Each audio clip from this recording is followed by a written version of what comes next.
创世基金会一年一度的公益园游会，因为疫情延误，对4月延到现在，真侪摊商无法度参加，嘛预定80档的单位，现在也欠30档，所以这群越南的新住民姊妹特别申请因传统服装，并准备因故乡的料理小食，一口气领用10档。因讲来台湾有的拢买30档啊，已经是台湾人的一份子，有能力做公益，一定爱响应。虽然姐妹有时候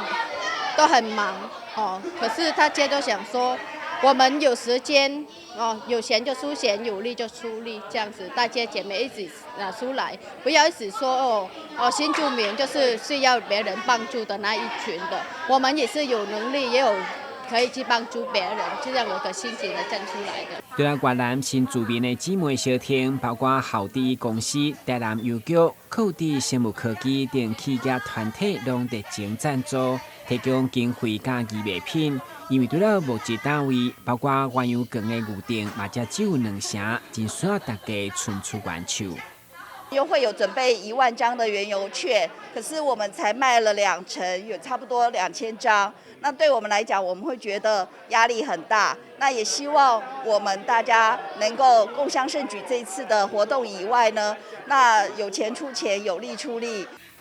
另外，东港将早来精彩表演的歌手方顺吉嘛特别到场献唱，邀请大家斗阵向前行，用行动来支持食物人的服务。